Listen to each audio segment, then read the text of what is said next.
वृश्चिक राशि के लोगों के लिए ये मार्च का महीना कैसा होने वाला है। जय माता दी दोस्तों, आप सभी का स्वागत है हमारे YouTube चैनल अमृता एस्ट्रो में। और इस वीडियो में मैं बात कर रही हूँ मार्च माह के राशि फल के बारे में। इस महीने में जो ग्रहों की स्थिति रहेगी, जो ग्रहों का गोचर होगा, उसके प्रभाव से किस तरह के बदलाव आपको देखने को मिलेंगे। तो सबसे पहले हम ग्रहों की स्थिति के बारे में बात कर लेते हैं कि कौन सा ग्रह किस तरह से आपको रिजल्ट देने वाला है। तो देखिए, वृश्चिक राशि की मैं बात कर रही हूँ, ना कि लग्न की बात कर रही हूँ। चंद्र राशि पर आधारित ये राशिफल है। और यहाँ आपके चौथे घर में अगर आप देखें तो शनि बैठे हुए हैं अपनी ही राशि में, लेकिन अस्त अवस्था में। सूर्य देव भी आपके चौथे घर में बैठे हुए हैं और आपके पंचम भाव में राहु विराजमान है। शुक्र उच्च की अवस्था में बैठे हैं, बुध नीच की अवस्था में बैठे हैं, तो नीच भंग भी हो रहा है। और आपके सप्तम भाव में गुरु बृहस्पति विराजमान है। आपके अष्टम भाव में आपकी राशि के स्वामी मंगल देव है और आपके 11वें घर में केतु बैठे हैं। तो ये तो है ग्रहों की स्थिति। अब इस महीने में दो ग्रहों का राशि परिवर्तन है। पहला तो सूर्य का है। सूर्य चौथे भाव से पंचम भाव में आएंगे, यानी चौथे और पांचवें घर के रिजल्ट सूर्य देने वाले हैं। और जो शनि देव हैं वो भी आपके चौथे घर से पंचम भाव में इस महीने के अंत में आएंगे 29 मार्च को। तो ये होगी ग्रहों की स्थिति। अब इस ग्रहों का प्रभाव कैसा होगा। तो आगे बढ़ने से पहले एक छोटा सा ही निवेदन, चैनल पर पहली बार आए हैं तो चैनल को सब्सक्राइब कर लें, और कुंडली दिखाना चाहते हैं तो स्क्रीन पर आपको नंबर मिल जाएगा। देखिए, सबसे पहले मैं हेल्थ की अगर बात करूं तो आपकी राशि के स्वामी मंगल देव बनते हैं, जो कि अष्टम में गए हैं, जो एक शुभ स्थिति नहीं है। अष्टम भाव में मंगल को अच्छा नहीं माना जाता। तो राशि स्वामी अगर वहां गया है तो क्या हेल्थ इश्यू हो सकते हैं, थोड़ा सा ध्यान रखें। कोई आप ट्रेवल कर रहे हैं, वाहन आदि चलाते हैं, तो थोड़ा यातायात के नियमों का पालन करते हुए चले, यानी सावधानी आपको रखनी होगी। पेट संबंधी कुछ परेशानियां भी हो सकती हैं, तो खाने पीने की चीजों पर भी आपको ज्यादा तला भुना ना करें, इस चीज पर भी आपको थोड़ा ध्यान रखना है। अब आपके करियर की बात करेंगे कि करियर आपका इस महीने में कैसा रहेगा। करियर का भाव ये दसम भाव है, कर्म का भाव। अब इसके स्वामी बनते हैं सूर्य देव, जो कि चौथे घर में बैठे हैं शनि के साथ। अब शनि और सूर्य की युति अच्छी तो नहीं कही जाती, लेकिन शनि अभी अस्त अवस्था में है। सूर्य चौथे घर में बहुत मजबूत नहीं है, लेकिन क्योंकि ये अपने घर को देख रहे हैं, तो ये क्या करेंगे, आपके द्वारा किए गए एफर्ट का लाभ दिलाने की कोशिश करेंगे। यानी जो आप मेहनत करेंगे उसमें बीच बीच में आपको रिजल्ट ये कुछ पॉजिटिव देते रहेंगे, तो इस चीज को हम अच्छा कह सकते हैं। साथ में लाभ भाव में जो केतु बैठे हैं वो सूर्य के नक्षत्र में बैठे हुए हैं, तो वो भी काम करेंगे कि आपको, आप जो आपके आसपास की चीजें हैं उनको ठीक करने का प्रयास, आपकी जो इच्छाएं हैं उनको ठीक करने का प्रयास यहाँ ये देने वाले हैं। और इस समय अवधि में देखिए, इस समय अवधि में जो व्यापार के कारक बुधदेव नीच के हैं और शुक्रदेव जो आपके व्यापार के स्वामी हैं वो उच्च के बैठे हुए हैं। तो ये स्थिति बड़ी अच्छी बनी हुई है कि व्यापार भाव का स्वामी उच्च का है, तो व्यापारियों के लिए मैं कहूंगी ये महीना थोड़ा ठीक रहने वाला है। कारक के नीच के होने की वजह से नीच भंग जो राजयोग बना है, वहां आपके द्वारा किए गए एफर्ट से आप रिजल्ट प्राप्त कर सकते हैं।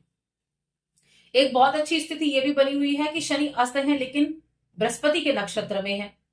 राहु भी बृहस्पति के नक्षत्र में है। तो इस महीने में सबसे बड़ा जो आपको सपोर्ट मिलने वाला है वो एक तो शुक्र का है और दूसरा वो बृहस्पति का है, जो कि आपके सप्तम में है, जो आपके पंचम के त्रिकोण के स्वामी है। त्रिकोण का स्वामी अगर एक अच्छी स्थिति में हो और उस पर दो ग्रहों के नक्षत्र में भी हो, दो ग्रह का नक्षत्र भी है बृहस्पति का, तो त्रिकोण का भाव क्या करता है कि ओवरऑल चीजों को ठीक करने की कोशिश करता है, क्योंकि यहाँ पंचम, नवम और प्रथम ये चीजें मैच कर जाती हैं। इन चीजों का प्रभाव आपको देखने को मिलता है। तो इसीलिए आप जो एफर्ट करेंगे उस एफर्ट का कहीं ना कहीं रिजल्ट मिलेगा। सिस्टमेटिक तरीके से अच्छी रणनीतियां, अच्छी योजनाओं के साथ आपको काम करना है। थोड़ा आपको देरी हो सकती है व्यापार में। देखिए, आपको लगेगा आप कोई नया कार्य आपके सामने आ सकता है, कोई नया काम आप शुरू कर सकते हैं, लेकिन ये स्थिति ऐसी होगी कि नया काम आपने शुरू किया लेकिन आपको वो फील नहीं आ रही है जिस तरह से आपको नए काम को करके काम करने की आनी चाहिए थी, क्योंकि बुध नीच के होकर बैठे हुए हैं। इस वजह से चीजें चलेंगी लेकिन उतना रिजल्ट आपको नहीं मिल पाएगा।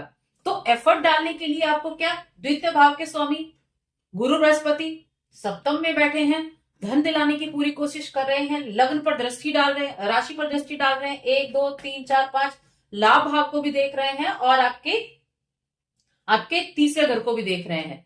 तो जो भी कमीशन से जुड़े काम हैं, मीडिया से जुड़े काम हैं, उनको अच्छे रिजल्ट मिलेंगे।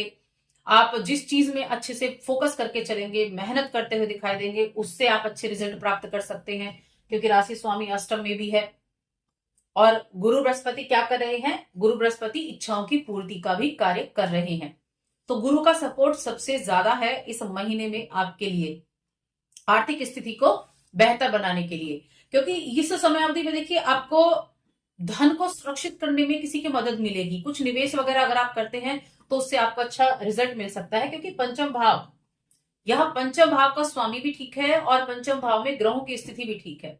तो जितना इन्वेस्टमेंट की तरफ चलेंगे, चाहे छोटा ही इन्वेस्टमेंट करें, इन्वेस्टमेंट करेंगे तो वहां अच्छे रिजल्ट आपको प्राप्त हो सकते हैं।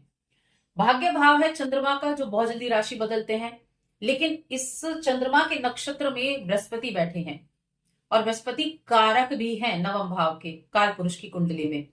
तो भाग्य का भी साथ दिलाते हुए दिख रहे हैं, धर्म से जुड़ी हुई यात्राएं भी होती हुई आपके लिए दिखाई दे रहे हैं।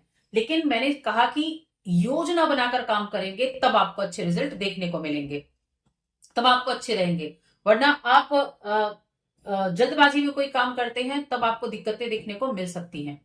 ससुराल पक्ष से अच्छा बनाकर चलें, इस चीज का भी खास तौर से ध्यान रखें।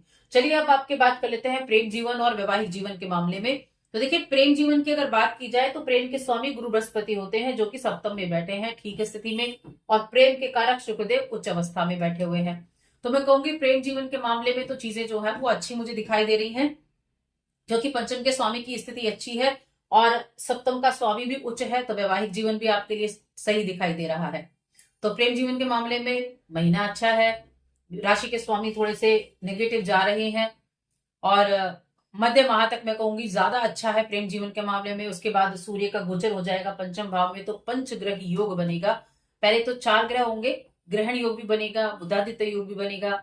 तो ये मध्य माह तक प्रेम जीवन ज्यादा अच्छा है, लेकिन वैवाहिक जीवन के लिए काफी अच्छा ये समय रहेगा। अपने जीवन साथी के साथ अच्छे संबंध आप बनाकर चलेंगे और साथ में दाम्पत्य सुख की बात करें तो अनुकूल रहेगी, दाम्पत्य सुख में बढ़ोतरी होगी। तो ओवरऑल रिलेशंस के मामले में अच्छा समय रहने वाला है। यहां तक कि कुटुंब का भाव, जो हम द्वितीय भाव बोलते हैं, इसके स्वामी भी सप्तम में बैठे हुए हैं, तो यहां भी स्थितियां ठीक ठाक दिख रही हैं। चौथा घर थोड़ा कमजोर है, यहाँ भूमि, प्रॉपर्टी, इन सभी के मामलों में थोड़ा धीमी गति देखने को मिल सकती है इस समय अवधि में। सूर्य का गोचर जब यहाँ से आपके पंचम भाव में होगा तब थोड़ी थोड़ी सी स्थितियां कह सकते हैं, तब भी आपको मैं कहूंगी एफर्ट ज्यादा करने पड़ेंगे चीजों को प्राप्त करने के लिए। अब शिक्षा की बात करते हैं, तो शिक्षा के घर में बैठे हुए हैं 3 ग्रह, और 14 मार्च को तो चौथा ग्रह यानी कि सूर्य भी आ जाएंगे, लेकिन इसके स्वामी बैठे हुए हैं यहाँ। तो शिक्षा के मामले में ठीक ठाक मिले जुले परिणाम देने वाला होगा, उसके लिए भी यहाँ चीजें ऐसी बनने वाली हैं। और ओवरऑल हम अगर बात करें उपायों के बारे में कि क्या उपाय आप कर सकते हैं, तो एक तो गुड़ और चने की दाल का दान आपको करना है। गुड़ चने की दाल का दान करना, गुड़ का दान करना आपके लिए अच्छा रहेगा, क्योंकि मंगल अभी यहाँ आपके अष्टम में है, तो हेल्थ इश्यू दे सकते हैं, तो उसके नेगेटिव प्रभावों को आप कम कर सकते हैं। और साथ में शनिवार के दिन कुछ लोगों को जो आपको असहाय दिखते हैं, जो आपको भूखे दिखते हैं, उनको किसी ना किसी तरह की चीजों का दान करना, या मैं कहूंगी खाना खिलाएं। खाना खिलाना सबसे अच्छा रहेगा, खाना खिला सकते हैं और हनुमान चालीसा का पाठ करें। ये उपाय इस महीने के लिए आपके लिए सर्वश्रेष्ठ साबित होंगे। तो बस आज की इस वीडियो में इतना ही। वीडियो कैसी लगी कमेंट करके बताएं, चैनल पर पहली बार आए तो सब्सक्राइब करके जाएं। जय माता दी।